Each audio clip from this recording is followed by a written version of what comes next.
I'm Pandora. Today on Sew Eco, I will be making produce bags. These are the little cotton bags that you bring to the grocery store so you don't have to use those icky plastic bags. First thing you'll need to do is take some cotton muslin and cut out rectangles. You'll need 2 rectangles of the same size. You can do all different sizes according to what you're going to put in them. I like these smaller ones for pudding, rice, and spices and that kind of thing. A little bit bigger for apples and lettuce. And I'm going to be trying a long one to see if that works well for celery. So let's get to sewing. So for my seams in the produce bags, I am going to use French seams. So we'll be sewing down the sides and the bottom twice. First start with a very small seam.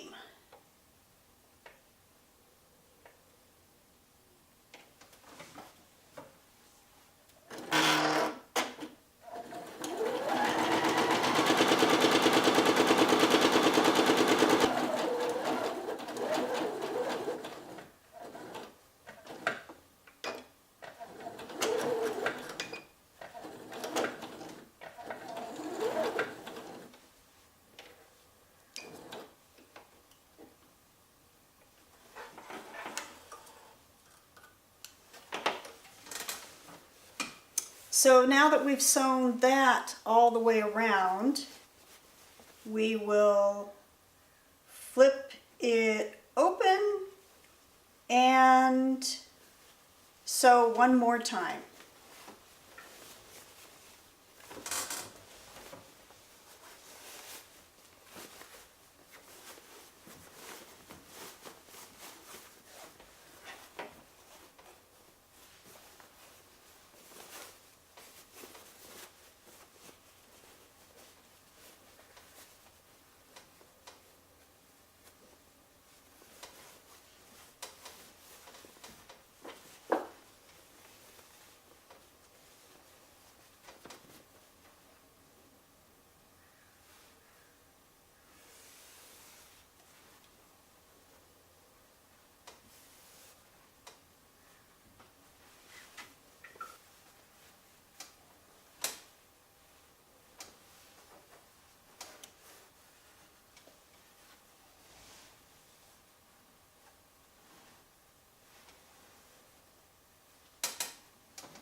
Now when you go to put the second seam in, make sure that it's wider than your first seam so that the inside edges don't stick out.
So now that you've got both of your seams done, we're going to turn that inside out.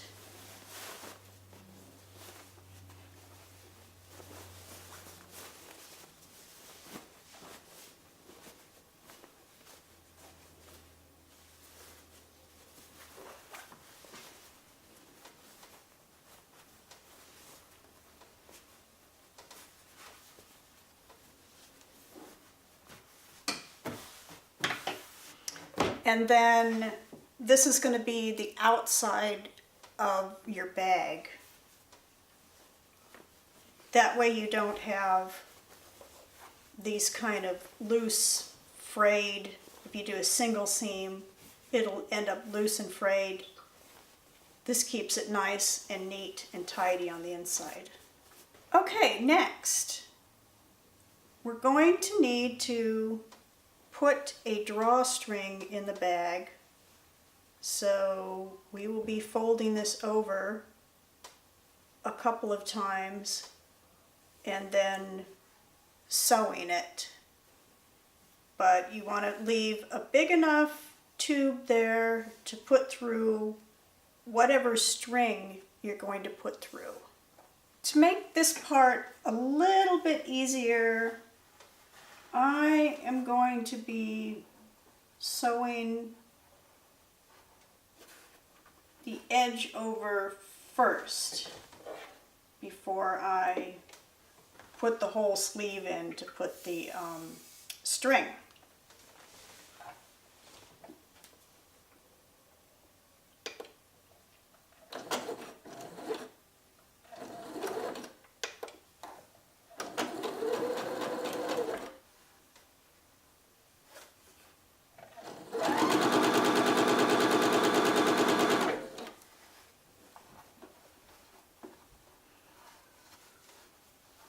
You can just fold these seams to one side or the other, it won't really matter.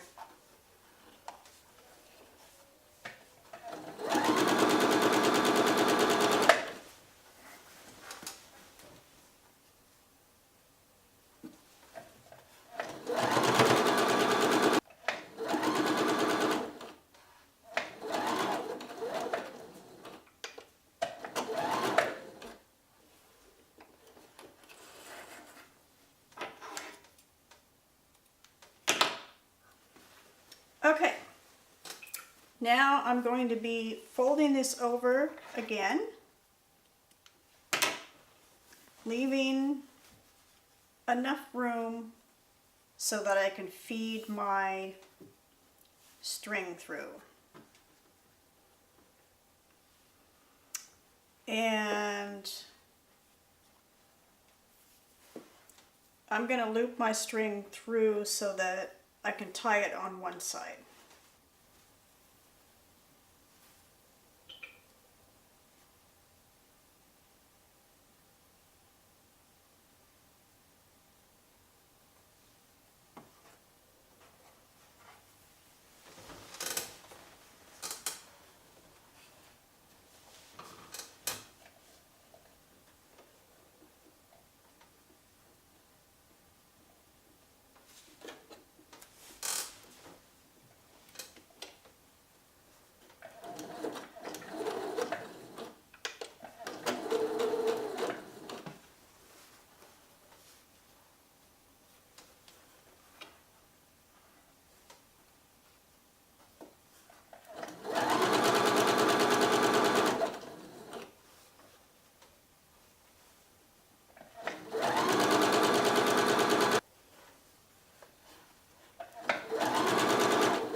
So now that you've got your tube made for the string, you're going to want to feed that through. You can just pin a safety pin on there and then feed it through that way.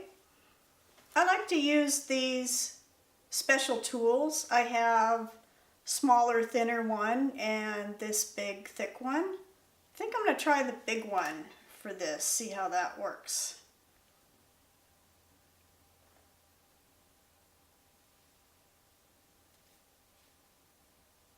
think it'll hold that. Okay, let's see here.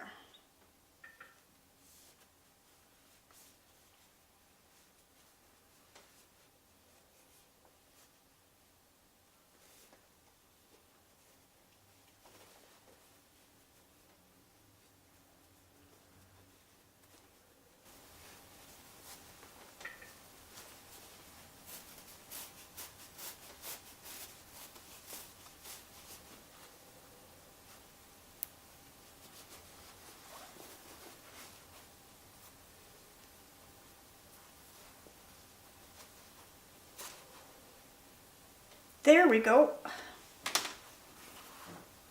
Now, just need to feed that through so it's even.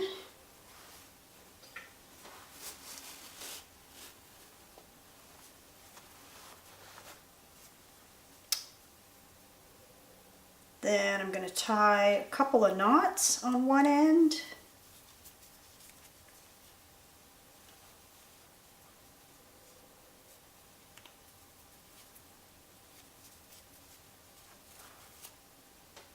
Probably only need one on that. And there we have it. You can actually use the bag this way, which might prevent the inside from collecting junk when you're using it with your produce, or you can use it this way.